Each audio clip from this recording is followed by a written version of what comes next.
Special task force के DIG को आप सुन रहे थे, जिन्होंने बताया कि कैसे इस ऑपरेशन के बारे में उनके पास इनपुट था और बड़े सीक्रेटली इस ऑपरेशन को कैसे अंजाम दिया गया। इस बारे में हमारी सहयोगी प्रीति ने भी बातचीत की अमिताभ यश से। यश जी हमारे साथ मौजूद है बात करने के लिए। सर, इनकाउंटर हुआ या सर का, उस पर क्या कहेंगे आप? कितनी टीमें थी, क्या था? इस पर लगातार हमारी कई टीमें काम कर रही थी। आज झांसी में एक टीम ने ट्रैक डाउन कर लिया। कई बार हमने मिस किया था। इनके पास से बहुत ही सोफिस्टिकेटेड फॉरेन मेड वेपन्स मिले हैं और आपको मालूम है कि इन पर 5-5 लाख रुपए का इनाम पहले से ही घोषित था। Thank you. सर, कितनी टीमें लगी हुई थी? इसमें काफ़ी संख्या में टीम लगी थी। एसटीएफ ने अपनी पूरी ताकत लगा रखी थी। सर, जो लोग बचे हुए हैं उनका, जो अभी बचे हुए उनको लगातार खोजने की कोशिश की जा रही है। शुक्रिया टीवी9 से बात करने के लिए। तो ये थे अमिताभ यश, एडीजी एसटीएफ, जिन्होंने बताया कि किस तरीके से असद के इनकाउंटर को अंजाम दिया गया। कैमरामैन दुर्गेश के साथ प्रीति श्रीवास्तव, टीवी9 भारतवर्ष, लखनऊ। तो अलग अलग राज्यों में टीमें तैनात थी और अभी फिलहाल यूपी एसटीएफ की तरफ से ये बताया जा रहा है कि कैसे इस पूरे ऑपरेशन को अंजाम दिया गया। पंकज जी इस वक्त हमारे साथ हैं। पंकज जी, अभी भी ये साफ हो गया कि हुलिया बदला हुआ था। बाइक कौन चला रहा था? असद। पीछे बैठे गुलाम ने पहले फायर किया। हालांकि प्रेस कॉन्फ्रेंस के बाद अब से थोड़ी देर में होने वाली प्रेस कॉन्फ्रेंस में भी एक मिनट टू मिनट डिटेल सामने आ जाएगी, लेकिन ये पता लग पाया कि हुलिया बदलकर चकमा देने की फिराक में था असद।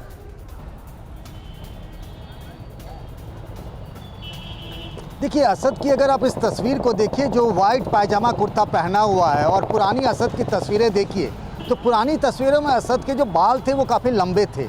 इस तस्वीर में बाल तो उसके उतने लंबे नहीं है, लेकिन दाढ़ी वगैरह वही है, कद काठी में भी वही दिखता है।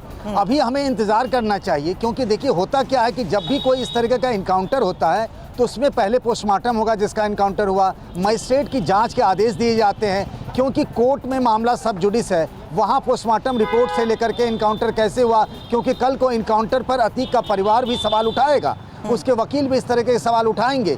इसीलिए पूरी प्रेस ब्रीफिंग जो की जाएगी, किस तरीके से इनकाउंटर हुआ, किसने कब फायर किया, किस तरीके से एसटीएफ को लोकेशन मिला। नवेंदु जो डिप्टी एसपी इस पूरी टीम को लीड कर रहे थे, जिनको लोकेशन मिला असद और गुलाम का, वो प्रयागराज में ही पोस्टेड थे पिछले 1.5 महीने से, और वो पूरे अतीक और उसके परिवार और उसके गैंग को बहुत करीब से जानते हैं। इसीलिए उनको इस काम में लगाया गया था नवेंदु को।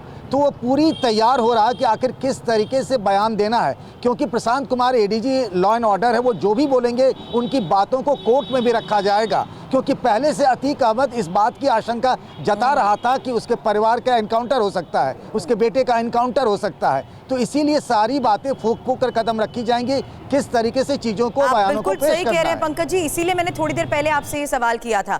जब अतीक को पहली बार यूपी लाया जा रहा था, तब भी परिवार की गाड़ी फॉलो कर रही थी। कल भी झांसी में काफिला थोड़ी देर के लिए रुका था।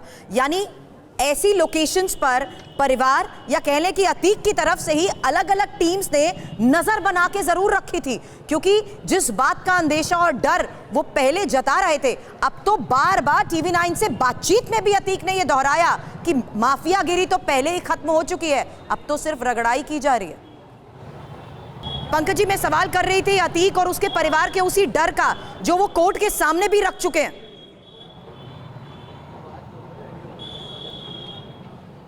जी हाँ, देखिए, अतीक जो है पिछले करीब 30-40 सालों से अपराध की दुनिया में है। वो 5-5 बार विधायक रहा, सांसद रहा, उसने बहुत अच्छे दिन देखे। आज ये हालत ये है कि उसे अपने परिवार के लिए सता रहा है, क्योंकि उसने खुद कहा कि मेरी तो रगड़ाई हो गई है, मुझे मिट्टी में मिला दिया गया है, मेरी माफियागिरी खत्म हो गई है, मेरे परिवार को टारगेट किया जा रहा है। और देखिए टाइमिंग देखिए कि जब वो यहाँ सीजेएम कोर्ट में, वो और उसका छोटा भाई अशरफ दोनों कोर्ट में पेश थे, उसी वक्त उसको इस बात की खबर बताई जाती है कि उसका सबसे प्यारा बेटा जो असद था, जो नहीं चाहता था, शुरुआत में ये प्लान नहीं था कि उमेश पाल शूट आउट में वो भी शामिल हो, लेकिन वो इनकाउंटर में ढेर हो गया, और इस बात की जानकारी कोर्ट के अंदर ही अतीक अहमद को दी गई है। 5 बेटे हैं उसके, और तीसरे नंबर का बेटा असद आज एसटीएफ के साथ मुठभेड़ में मारा गया है। हालांकि ये भी महत्वपूर्ण था कि इतने सालों में ये पहला ऐसा मामला है। हालांकि अपहरण के मामले में जिस तरीके से सजा का ऐलान हुआ, उस वक्त भी पंकज जी हम इसी बात का जिक्र कर रहे थे कि कानूनी शिकंजा जिस तरीके से कसता जा रहा है, अब परिवार उस घेर में आ चुका है।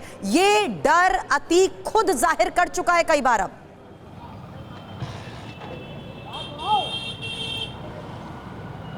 जी हाँ, बिल्कुल। और अतीक का तो बोलबाला ऐसा था कि कुछ भी सरकार हो, प्रशासन हो, सब उसके सामने नतमस्तक हुआ करते थे। किसी ने सोचा भी नहीं था, पिछले 1979 में वह पहला क्राइम करता है और सज़ा उसको देखिए कि 41 सालों बाद में होती है, पहले उमेश पाल के अपहरण के केस में। यानी ना तो कोई सबूत मिलता था, ना कोई गवाह पेश होता था। इस तरीके से उसका यहाँ पर पूरा मायाजाल बना हुआ था। लेकिन पहली बार लग रहा है जब अतीक अहमद की बीवी जो शाइस्ता है, जो यहाँ से मेयर का चुनाव लड़ना चाह रही थी बीएसपी से, वो फरार है। उसके बहनोई जो है वो जेल में है। उसके जो बहन है आयशा नूरी, वो फरार चल रही है। पूरे परिवार पर अगर आप देखें तो इस पूरे उमेश पाल शूट आउट में सबका रोल धीरे धीरे सामने आ रहा है। यही वजह है कि असद को लेकर भी उमेश पाल के परिवार की तरफ से केस दर्ज कराते वक्त बड़ी बातें कही गई थी। उसकी मुख्य आरोपी उसे बनाया गया था। आज भी हमने पंकज जी परिवार को सुना, जिन्होंने एक बार फिर से ये बात दोहराई कि अब उन्हें इंसाफ की उम्मीद है।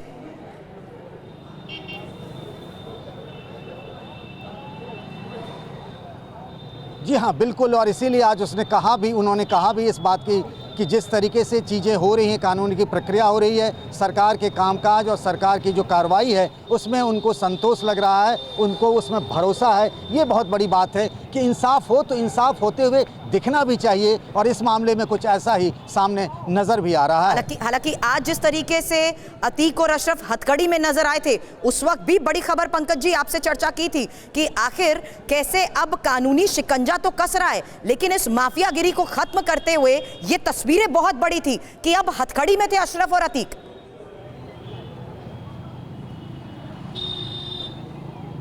जी हाँ, बिल्कुल। मैं कोर्ट रूम के अंदर जो पुराने वकील हैं उन सबसे मैं बात कर रहा था, तो उन्होंने कहा इससे पहले जब सीजेएम की कोर्ट में एक बार अतीक अहमद की पेशी हुई थी तो उसके समर्थन में 2000 लोग करीब आ गए थे।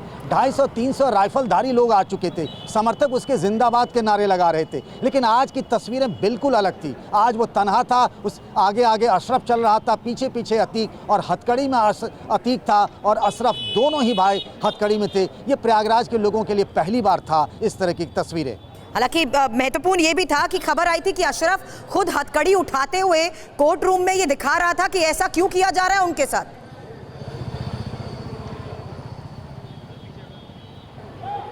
देखिए हाँ, क्योंकि अब जब जेल आया था पिछली बार, मुझे याद है 27 तारीख को जब वो बरेली से यहाँ जेल में आया था, नैनी जेल में, तब उसने अपना बैग उठाकर वो अंदर नहीं ले जा रहा था। उसने पुलिस वाले को कहा कि मेरा बैग उठाकर अंदर ले चलो। पुलिस वाले ने मना कर दिया, क्योंकि एक दौर वो हुआ करता था। आज बदले हुए हालात में भी वो अपने को उसी दौर का समझ रहा है और यहीं वो चूक कर रहा है। वो हाव भाव बदले नहीं थे लेकिन कोर्ट में पेशी के दौरान पंकज जी, क्योंकि अभी भी ये देखिए कि यूपी में इनकी मौजूदगी, इसका हम जिक्र बार बार करते हैं। जब यूपी पुलिस लेकर आती है इन्हें साबरमती से प्रयागराज या नैनी जेल तक, यहाँ पर चुनौती होती है पुलिस के सामने विरोध कर रहे लोगों का सामना करना, और साथ ही समर्थन में मौजूद लोग जो पहले से ही कोर्ट के बाहर रहते हैं।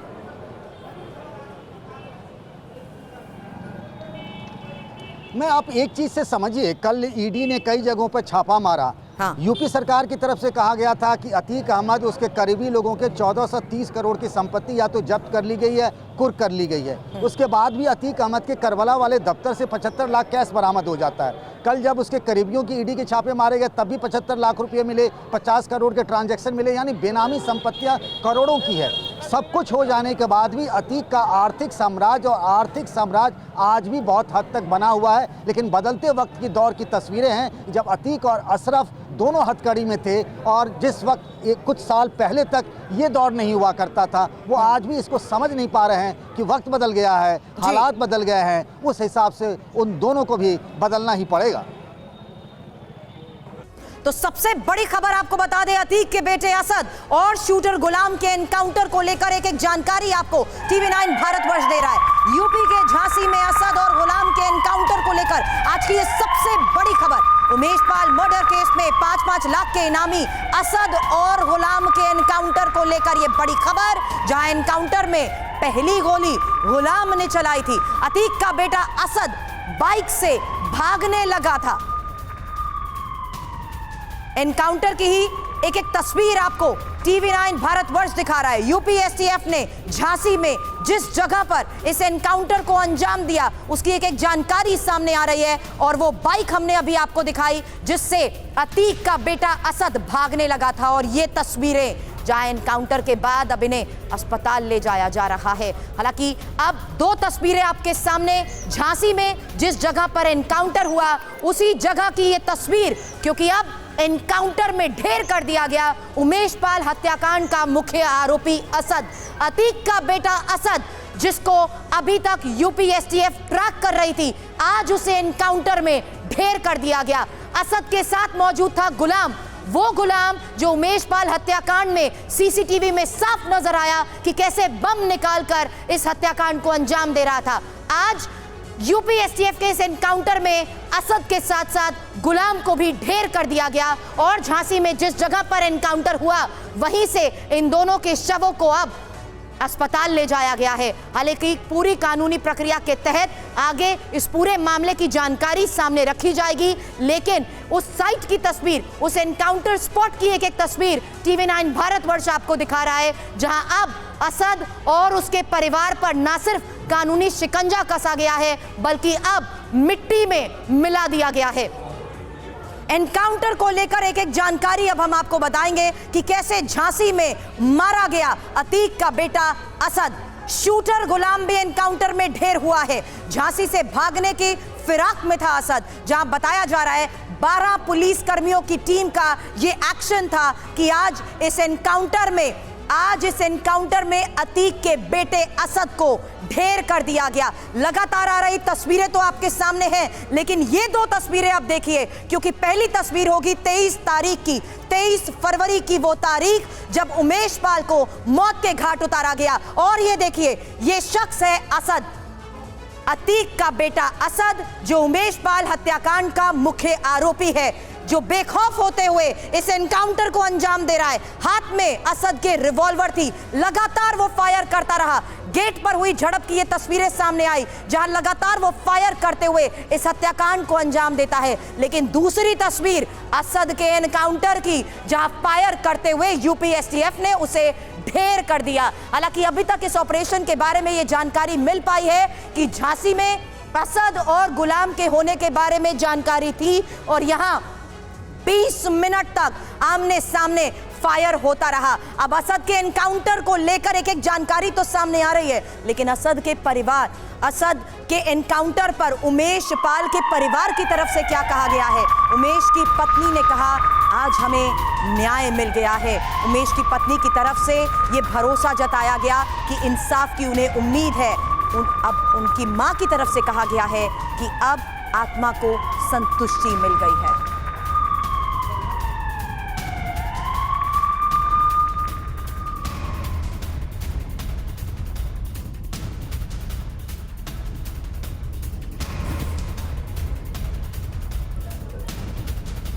उमेश पाल हत्याकांड में जिस तरीके से कानूनी शिकंजा कसता जा रहा है, लगातार हो रही कार्रवाई के बाद 48वें दिन आज अतीक के बेटे असद के एनकाउंटर को लेकर जो बड़ी खबर आई है, उमेश पाल के परिवार की तरफ से क्या कहा गया, सुनिए।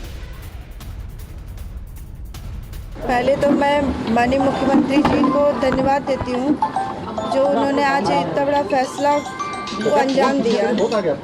उन्होंने जो किया है बहुत अच्छा किया है। उन्होंने अपनी बेटी का सुहाग के कातिलों को सज़ा दिलाई। मैं उनका बार बार आभार व्यक्त करूंगी कि वो पिता समान सब है। उन्होंने जो किया बहुत अच्छा किया है। इंसाफ तो हुआ ही है, लेकिन आगे भी रास्ता इसी तरह मैं मांग करूंगी कि इंसाफ आगे भी दे। और जो पुलिस कर्मचारी हैं उन्होंने बहुत सहयोग किया। बड़ी प्रतिष्ठा के बाद, बड़ी मशक्क़त के बाद इस तरह का सुनने को मिला। आगे आपकी क्या मांग है? आप मैं माननीय मुख्यमंत्री जी पे सब कुछ छोड़ा है, वो जो कुछ भी करेंगे उचित करेंगे, अच्छा करेंगे। मैं मुख्यमंत्री जी का बहुत बहुत धन्यवाद करती हूँ और पुलिस विभाग के ऊपर, जो कि उन लोगों ने मुख्यमंत्री का आदेश था, जो यहाँ के मुख्यालय जितने पुलिस प्रशासन के हैं, उन्होंने अपना फर्ज अदा किया, जो उनको करना चाहिए। उन्होंने अच्छा न्याय किया। इसके आगे अब जो भी हुआ है वो कानूनी तौर से फैसला हुआ है। आगे जो हैं उनके लिए भी जो प्रशासन सोच रही है, या इतनी दिन से भाग दौड़ मचा रही है, पुलिस विभाग छटपटा रही है, तो उनको जो करना है वो अपने लाइन से अपने हाथों द्वारा करेंगे। हमें मुख्यमंत्री जी के ऊपर पूरा भरोसा था और आज भी भरोसा है कि वो हमको अच्छा फैसला देंगे और फैसला के बाद हमारे आत्माओं को संतुष्टि। हमें न्याय मिल गया है, आत्मा को अब संतुष्टि हो रही है, परिवार वालों का कहना है, उमेश पाल के, जिन्होंने कहा कि हमें भरोसा था कि हमें न्याय जरूर मिलेगा। लेकिन अब 5 तस्वीरें एक साथ आपके सामने होंगी और इन 5 तस्वीरों के जरिए जानिए कि किस तरीके से आज उमेश पाल का परिवार न्याय की बात कर रहा है, इंसाफ की बात कर रहा है, क्योंकि अतीक का बेटा जिसके एनकाउंटर को लेकर आज की ये सबसे बड़ी खबर है।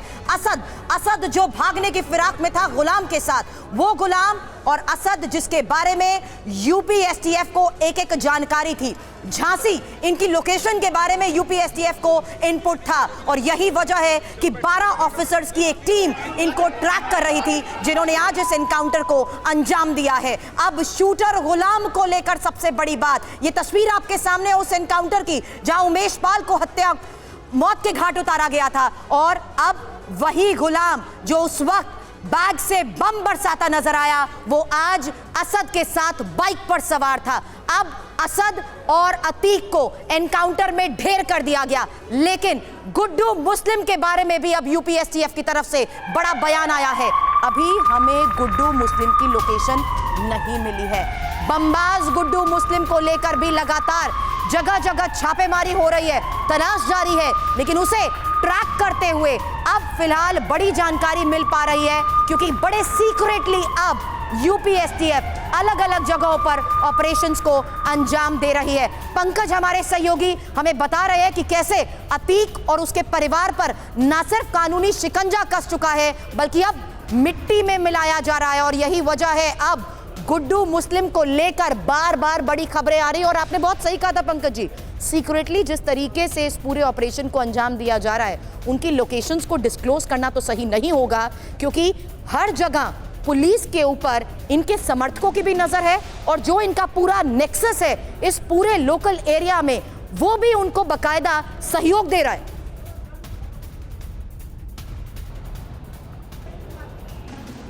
जी हाँ, बिल्कुल। देखिए, सबसे बड़ी बात तो चुनौती ये थी ना एसटीएफ के लिए या फिर प्रयागराज पुलिस के लिए कि जो 5 शूटर थे, शार्प शूटर, जिन पे 5 लाख रुपए का इनाम था, वो 1.5 महीने से कई बार बीच में लोकेशन मिले, बहुत करीब तक एसटीएफ पहुंची, लेकिन फिर वो निकल गए। ये जो दिल्ली में गिरफ्तारियां हुई और ये पता चला कि असद लंबे समय तक वहाँ था, वहाँ से कहानी में ट्विस्ट आता है। उसके बाद महत्वपूर्ण सुराग हाथ मिलते हैं, वहाँ से होमवर्क तैयार करती है एसटीएफ और फिर आपने देखा आज जो नतीजा आया है। और एसटीएफ को सबसे ज़्यादा तलाश अगर किसी की थी तो वो था असद, जो अतीक अहमद का 3रे नंबर का बेटा है। क्योंकि उसका कोई क्रिमिनल ट्रैक रिकॉर्ड नहीं है तो बहुत ज़्यादा जानकारी नहीं थी, इसलिए मुश्किल हो रही थी। असद जिस तरीके से इनकाउंटर में मारा गया है तो मोरली बाकी जो शूटर्स हैं जिनके पास ये जानकारी गई होगी वो सब बहुत घबराए होंगे और ऐसे हालात में बाकी को पकड़ना उतना चुनौती वाला काम नहीं होगा। मैं जल्द आपके पास आती हूँ पंकज जी। असद के बारे में तो हमने बात की, लेकिन इस एनकाउंटर में बरामद हुए हथियारों के बारे में अगली बड़ी खबर है। मैं आपके पास आती हूँ क्योंकि असद के पास मिले हथियारों से ही उमेश की हत्या हुई थी। असद गुलाम के पास हत्या में इस्तेमाल हथियार अब बरामद किए जा चुके हैं। तो एनकाउंटर को लेकर लगातार एक जानकारी अब जिस तरीके से सामने आ रही है, हालांकि थोड़ी देर बाद होने वाली प्रेस कॉन्फ्रेंस की एक डिटेल भी आपके सामने होगी, लेकिन अभी तक जिस तरीके से इस पूरे एनकाउंटर को अंजाम दिया गया है, बड़ी खबरें मिल रही हैं कि अब असद और गुलाम के पास से भी कई हथियार बरामद किए गए हैं और ये जानकारी भी कि असद अपना हुलिया बदलते हुए बाइक पर सवार था और पहले गुलाम की तरफ से पुलिस के ऊपर गोली चलाई गई है। असद और गुलाम से अब क्या क्या मिला है, इंफॉर्मेशन वॉल पर एक डिटेल आपके सामने होगी, क्योंकि जिस तरीके से पूरे मामले में अलग अलग स्तर पर ऑपरेशंस को अंजाम दिया जा रहा है, उसके तहत आज ये सबसे बड़ी खबर है कि एनकाउंटर में अतीक का बेटा असद मारा गया है और 455 बोर ब्रिटिश बुलडॉग रिवॉल्वर इनके पास से बरामद की जा चुकी है। हालांकि वॉल्थर P88 पिस्टल की बरामदगी को लेकर भी हमारे सहयोगी ने सबसे पहले खबर दी और साथ ही 7.63 बोर की पिस्टल की बरामदगी के साथ साथ बड़ी खबर यह भी है कि ये वही हथियार हैं जिनका इस्तेमाल उमेश पाल हत्याकांड में भी किया गया था। असद और गुलाम से अभी तक क्या क्या मिला है ये तो हमने आपको बताया, लेकिन इस बीच बता दें कि 12 ऑफिसर्स की एक टीम थी जिन्होंने इस ऑपरेशन को अंजाम दिया है। अब ये 2 तस्वीरें आपके सामने हैं, एक तरफ एनकाउंटर की, वहीं एक वो तस्वीर जहां पुलिस रिमांड में अतीक को ले जाने के लिए रिमांड की मांग करते हुए जब कोर्ट ले जाया जा रहा था, उस वक्त भी यहां भारी हंगामा हुआ। हालांकि सुरक्षा घेरे में अतीक को जब ले जाने की कोशिश की जा रही थी, उस वक्त वकील हंगामा कर रहे थे, विरोध जता रहे थे। लेकिन एक और तस्वीर वो उस वक्त की जब अतीक को बताया गया उसके बेटे के एनकाउंटर के बारे में। बेटे के एनकाउंटर की खबर सुनकर अतीक रो पड़ा। एनकाउंटर की खबर सुनकर कोर्ट रूम में ही अतीक बैठ गया।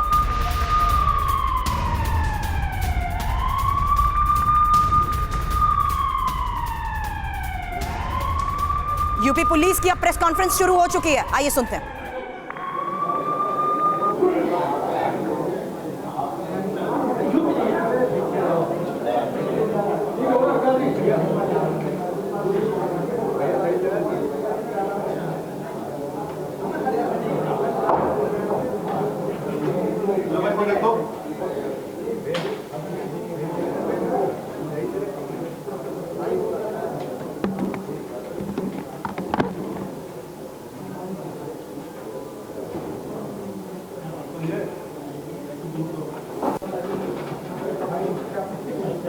शुरू करें?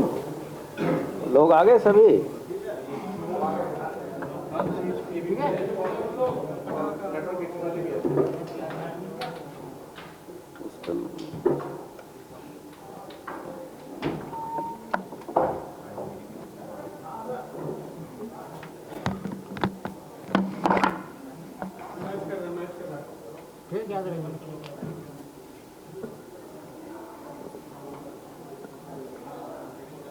आप सभी साथियों का इस प्रेस कॉन्फ्रेंस में स्वागत है।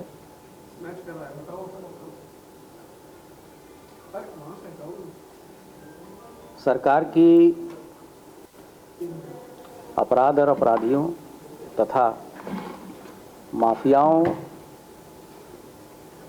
के उन्मूलन के प्रति जो प्रतिबद्धता है,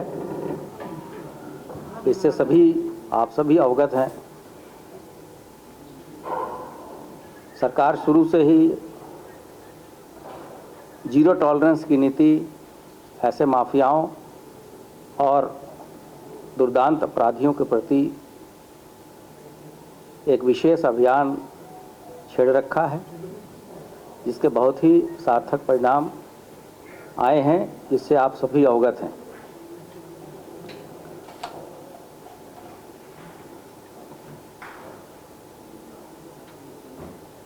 चौबीस फरवरी को एक बड़ी घटना प्रयागराज के धूमनगंज थाना क्षेत्र में घटित हुई, जिसमें कि एक महत्वपूर्ण गवाह उमेश पाल की हत्या गाड़ी सवार कुछ बदमाशों ने फायरिंग और बम फेंक के की थी। इसमें हमारे दो बहादुर साथी भी, जो कि उस गवाह की सुरक्षा हेतु लगाए गए थे, घायल हुए और बाद में शहीद हुए। उस समय से उत्तर प्रदेश पुलिस ने विशेष टीमों का गठन किया था तथा समय समय पे इसमें कार्रवाइयाँ भी हुई हैं। इस घटना के संबंध में जो महत्वपूर्ण 5 लोग पहचाने गए थे, उन पे पहले स्थानीय स्तर पे, फिर पुलिस महानिदेशक के स्तर पे 2.5 लाख का इनाम तथा उसके बाद शासन स्तर पे 5-5 लाख के इनाम घोषित हुए थे। वो अपराधी जिन पे 5 लाख का इनाम घोषित हुआ था,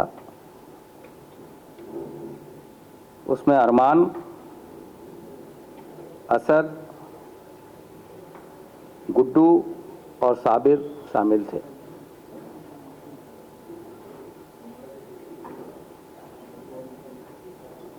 लगातार हमारी एसटीएफ और सिविल पुलिस की टीमें इस महत्वपूर्ण घटना के अभियुक्तों को अकाउंट फॉरवर्ड करने में लगी थी।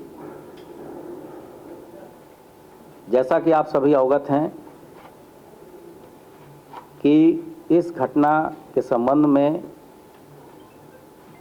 पुलिस की वारंट बी इस लेके टीम 2 महत्वपूर्ण जगहों पर गई थी तथा साबरमती तथा बरेली से जो इसमें 2 साजिशकर्ता नामजद थे एफआईआर में, उनको लाया गया था। इस तरह के इंटेलिजेंस इनपुट थे कि स्थानीय स्तर पे या रास्ते में कॉन्वॉय पे हमला करके अपराधियों को छुड़ाया जा सकता है और जिस तरह की जघन्य हत्या इन लोगों ने 24 फरवरी को की थी, उसको देखते हुए हमारी स्पेशल फोर्सेस तथा सिविल पुलिस की विशेष टीमें लगाई गई थी। आज दिन लगभग 12:30 से 1 के बीच में एक सूचना के आधार पे जब कुछ लोगों को इंटरसेप्ट किया गया तो उस दौरान दोनों तरफ से गोलियां चली और उस पुलिस ऑपरेशन में हमारी एसटीएफ की टीम थी तथा उस मुठभेड़ में 24/2/2023 को जो 2 अभियुक्त जिनको आपराधिकृत करते हुए सबने देखा है, मुठभेड़ में घायल हुए तथा बाद में उनकी मृत्यु हो गई, जिनकी पहचान असद पुत्र अतीक अहमद तथा गुलाम पुत्र मकसूदन के रूप में हुई। इस पूरे ऑपरेशन को हमारे एसटीएफ की टीम ने किया है। अभियुक्तों के पास से अत्याधुनिक विदेशी हथियार क्रमशः ब्रिटिश बुलडॉग रिवॉल्वर 455 बोर तथा वॉल्थर P88 पिस्टल 7.62 बोर बरामद की गई है। हमारी टीम में जो लोग शामिल रहे हैं, उस टीम का नेतृत्व डिप्टी एसपी नवेंदु कुमार तथा डिप्टी एसपी विमल कुमार सिंह ने किया है। इसके अतिरिक्त उस टीम में 2 निरीक्षक, 1 उप निरीक्षक, 4 मुख्य आरक्षी, 5 मुख्य आरक्षी तथा 2 कमांडो भी शामिल रहे हैं। इन कर्मियों का नाम हम प्रेस विज्ञप्ति के रूप में अभी आपको जारी करेंगे और आगे भी अपराध और अपराधियों के प्रति जो नीति शासन के निर्देश हैं, पुलिस महानिदेशक उत्तर प्रदेश की जो को निर्देश हैं, उसका अनुपालन हमारी जो एसटीएफ है, एटीएस है तथा सिविल पुलिस है, वो इनके उन्मूलन और सफाई में आगे भी कार्य करेगी। समय समय पे जो भी उपलब्धियां होंगी वो आप सभी साथियों के साथ हम शेयर करेंगे और मैं व्यक्तिगत रूप से हमारे एसटीएफ के जो साथी हैं, जिन्होंने इतने कठिन परिस्थिति में और इतने प्रतिकूल परिस्थितियों में जो एक अच्छे ऑपरेशन को अंजाम दिया है, वो सभी बधाई के पात्र हैं। और इस संबंध में पुलिस महानिदेशक और शासन स्तर से इस मुठभेड़ में शामिल सभी व्यक्तियों को विशेष रूप से धन्यवाद दिया गया है, उनकी प्रशंसा की गई है और ये अपेक्षा की गई है कि इसी तरीके से आगे और भी जो अपराध और अपराधियों के प्रति हमारी अभियान में सभी हमारे बहादुर साथियों का साथ रहेगा। धन्यवाद। जब उस तरह की चीज़ें आएंगी तो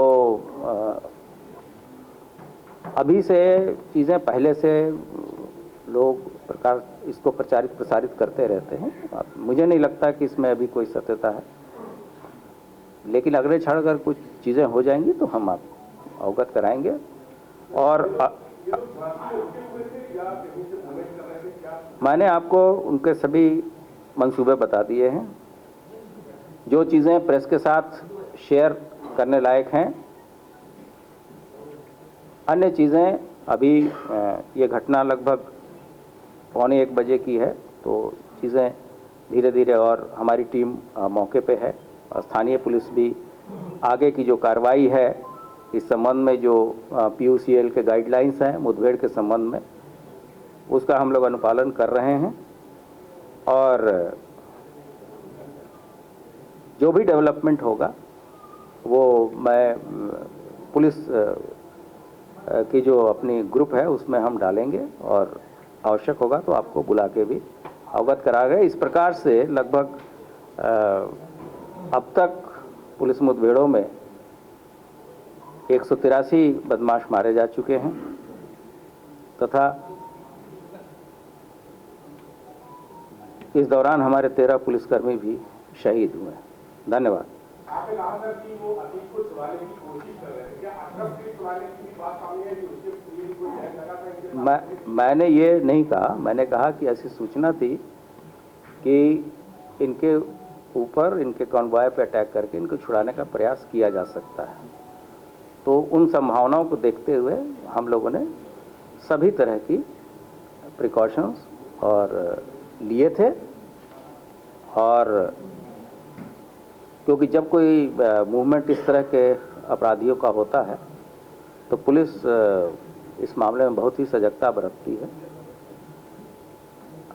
और लगातार वरिष्ठ अधिकारी इसका अनुश्रवण कंट्रोल रूम के द्वारा किया जाता है। नहीं, जो मैंने बोला मैं फिर से रिपीट कर रहा हूँ, इस तरह के सूचनाएं थी कि इनको, इनके कॉन्वॉय पे हमला करके, पुलिस वालों को ओवर पावर करके या उस अटैक में वो कुछ भी कर सकते थे, ये अपने बदमाश को छुड़ा सकते।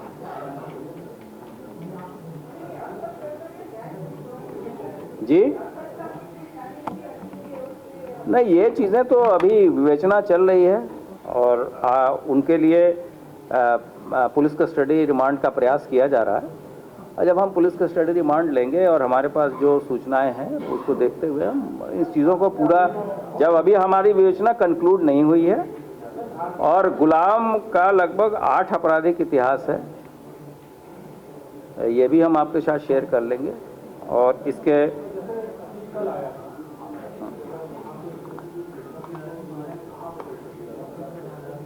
नहीं, ये तो ऑपरेशनल डिटेल की चीज़ें हैं। अब हमारी तैयारी ऐसी थी कि वो कॉन्वॉय पर अटैक नहीं कर पाए। धन्यवाद।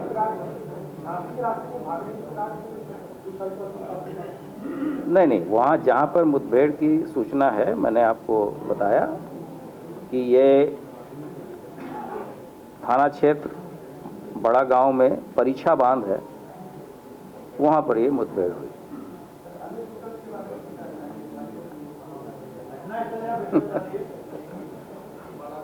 जब आएगी तो सूचना आपको देंगे। जी, वो आपको भी मिल जाएगा। Thank you.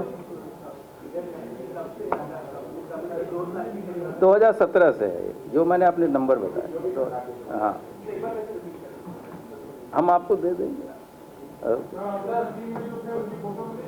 किनके? नहीं, अब उसकी कोई आवश्यकता नहीं है। सभी उत्तर प्रदेश पुलिस के बहादुर जवान थे, बस ये।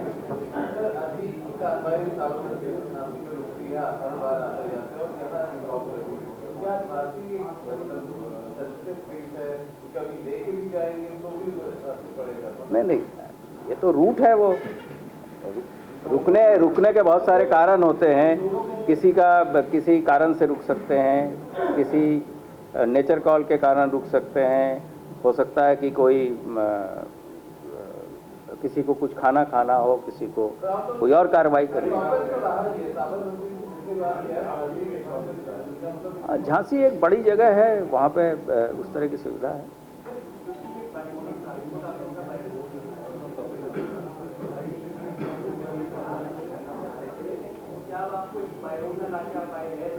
नहीं, ऐसी कोई आवश्यकता नहीं है। हमारी टीम पूरी तरीके से इक्विप्ड थी, आपको बताया गया। ऐसी कोई बात नहीं है। ये तो अभी मैंने कहा कि हमारे लोग वहाँ अभी FIR दर्ज करा रहे हैं, पोस्टमार्टम होगा, सभी चीज़ें जो PUCL की गाइडलाइंस है उसके हिसाब से किया जाएगा, फिर आपको हम होगा। धन्यवाद। किसका? नहीं, उनको पर्याप्त सुरक्षा उनके घर वालों को दी गई है, उनके पास पहले से। धन्यवाद।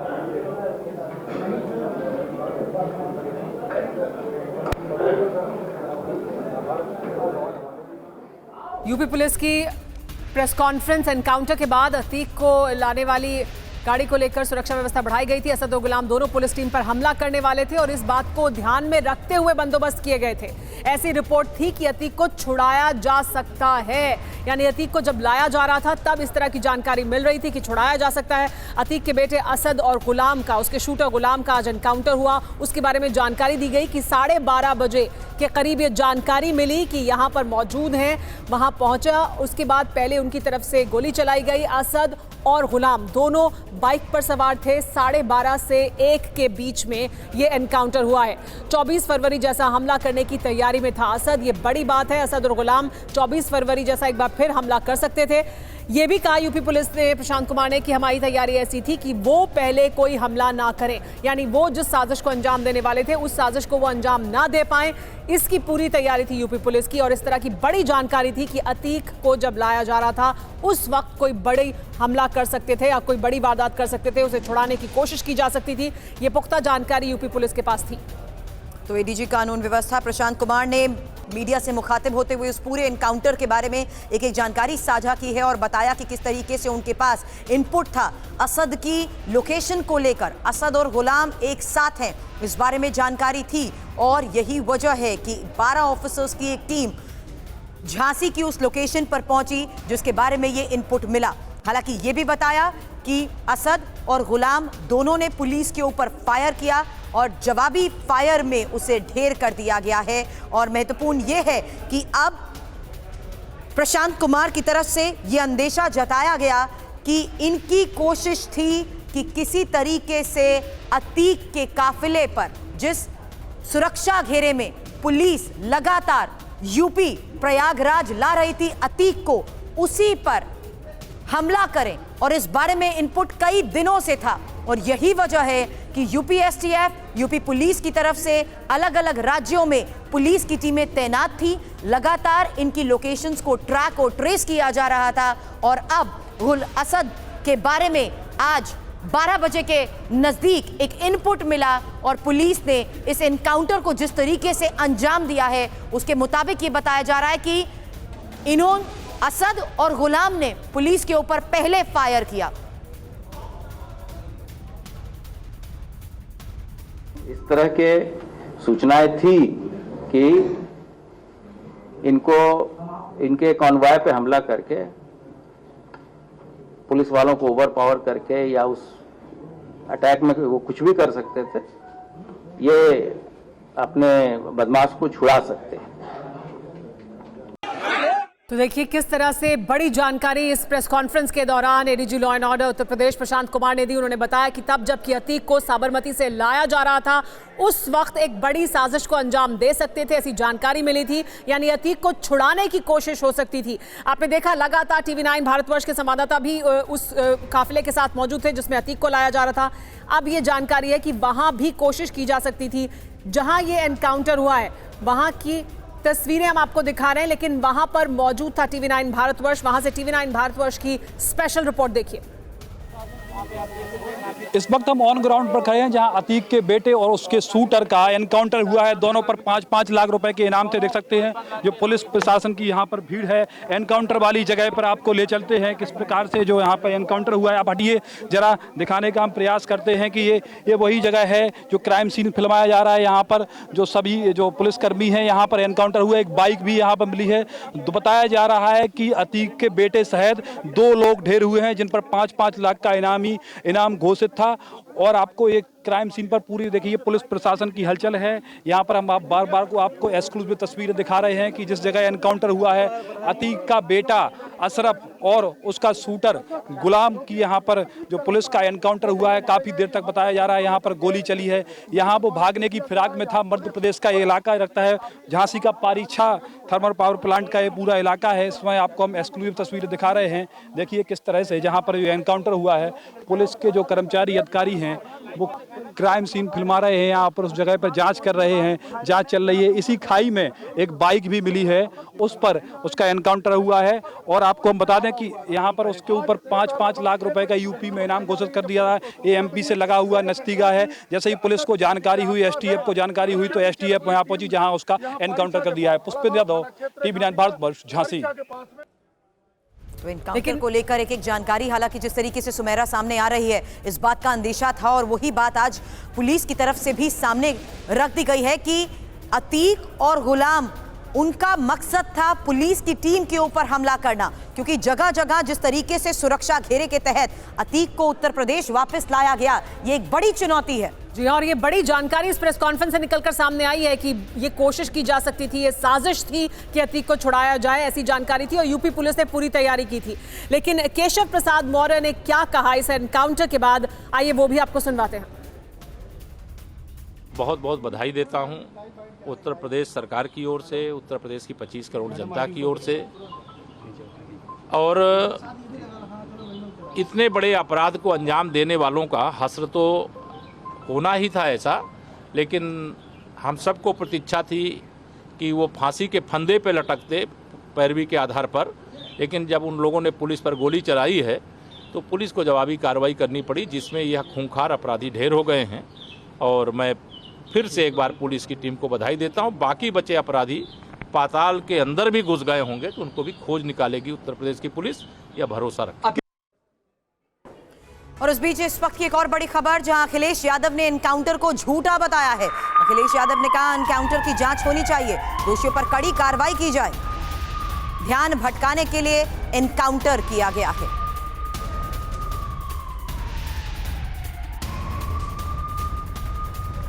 तो दोषियों पर कड़ी कार्रवाई की जाए, अखिलेश यादव की तरफ से इस एनकाउंटर के बाद ये बयान सामने आया है। हालांकि ये भी कह रहे हैं कि बीजेपी न्यायालय पर विश्वास ही नहीं करती है, ध्यान भटकाने के लिए एनकाउंटर को अंजाम दिया गया है। इस एनकाउंटर को अखिलेश यादव झूठा बता रहे हैं। अखिलेश यादव ने बड़ा सवाल उठाया है। अखिलेश यादव ने इस एनकाउंटर पर ही सवाल उठा दिया, कहा है कि ये झूठा एनकाउंटर है, ये झूठे एनकाउंटर किए जा रहे हैं ताकि उन मुद्दों से ध्यान भटकाया जाए जो मुद्दे उठाए जा रहे हैं या जो मुद्दे ज़्यादा अहमियत रखते हैं। देखिए ये ट्वीट है अखिलेश यादव का। इस ट्वीट में अखिलेश यादव ने ट्वीट कर ये सवाल उठाया है कि ये एनकाउंटर झूठा है। झूठे एनकाउंटर कर वो तमाम मुद्दे जिन पर सवाल उठाए जाते हैं उन मुद्दों से ध्यान भटकाने की कोशिश है। ये हम आपको दिखा रहे हैं इस वक्त ट्वीट में। ये भी बात कही गई है सुमेरा, ये कहते हुए कि एनकाउंटर की भी गहन जांच पड़ताल हो, दोषियों को हालांकि छोड़ा ना जाए। इस सही गलत के फैसलों का अधिकार सत्ता का नहीं होता है। देखिए ये, लेकिन हम आपको दिखा रहे हैं कि परिवार किस तरह से अब चारों तरफ से घिर गया है। खुद कहा है अतीक ने कि मिट्टी में मिला दिया है परिवार को, अब तो रगड़ रहे हैं। देखिए अतीक अहमद जेल में है, शाइस्ता जो पत्नी है उनकी वो फरार है, अशरफ जेल में है, उनकी भी रिमांड ले ली गई है। यानी अतीक और अशरफ दोनों की रिमांड इस वक्त पुलिस के पास है। और बेटा असद, ये तीसरे नंबर का बेटा था अतीक का, असद जो एनकाउंटर में शामिल, जो जिसको एनकाउंटर में मार गिराया गया है, जो 24 फरवरी को घटना हुई थी इलाहाबाद में, उसमें खुद शामिल था। गोली चलाते हुए उसे उस वीडियो में साफ तौर पर देखा गया था, जिसका जिक्र आज ADG law and order Prashant Kumar ने किया। उन्होंने कहा कि सबने देखा था उस वीडियो में, उन तस्वीरों में साफ तौर पर गुलाम को और असद को जिन्होंने गोली चलाई। तो देखिए ये परिवार अतीक का, परिवार के ये वो सदस्य हैं, हालांकि परिवार इससे और बड़ा है, लेकिन ये परिवार के वो सदस्य हैं जो इस वक्त घेरे में हैं।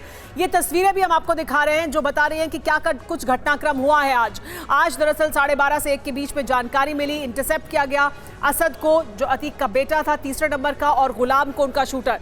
ये देखिए अतीक के बेटे के एनकाउंटर के बाद की तस्वीरें हम आपको दिखा रहे हैं। झांसी में एनकाउंटर किया गया, एसटीएफ टीम भी हम आपको वो तस्वीरें दिखा रहे हैं, उस एसटीएफ टीम की भी जो इस एनकाउंटर में शामिल रही। इसके अलावा शूटर गुलाम भी मारा गया। ये वो तस्वीरें हैं, ये 24 फरवरी का वो वीडियो है जिस वीडियो में असद और गुलाम साफ तौर पर दिख रहे थे गोली चलाते हुए। इन तस्वीरों में जिनको देखा गया था गोली चलाते हुए इलाहाबाद में दिन दहाड़े, कानून व्यवस्था पर सवाल उठे थे तमाम तरह के, और ये सवाल पूछा जा रहा था कि यूपी में क्या इस तरह से गुंडा राज चलेगा। तो उसके बाद अब ये एनकाउंटर हुआ है।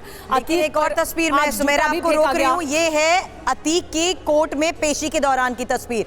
आज माफियागिरी की खत्म होने की बात सामने जरूर की गई, लेकिन इस बीच महत्वपूर्ण ये है कि कोर्ट में जिस वक्त पेश किया जा रहा था वहीं अतीक को असद के एनकाउंटर के बारे में भी बताया गया, और वकीलों का भी विरोध का सामना करना पड़ा अतीक को, जहां जूता फेंका गया उसके ऊपर। हमारी सहयोगी प्रीति इस वक्त हमें ज्वाइन कर चुकी है और पंकज जी इस वक्त हमें ज्वाइन कर चुके हैं। पंकज जी, इसी बात का मैं जिक्र कर रही थी, जिस तरीके से यूपी में अतीक को लाना, उस पर परिवार की नजर भी रही है, और पुलिस ने भी प्रेस कॉन्फ्रेंस में कह दिया कि पुलिस की टीम के ऊपर हमला करने की इनकी प्लानिंग थी, ये इनपुट था। और मैंने थोड़ी देर पहले आपसे झांसी का भी जिक्र किया था, क्योंकि कल झांसी में भी जिस तरीके से अतीक थोड़ी देर के लिए ये पूरा कॉन्वॉय रुका था, उस पर भी इनकी नजर थी और वही इनपुट था। यही वजह है कि झांसी की लोकेशन बहुत इंपॉर्टेंट हो जाती है।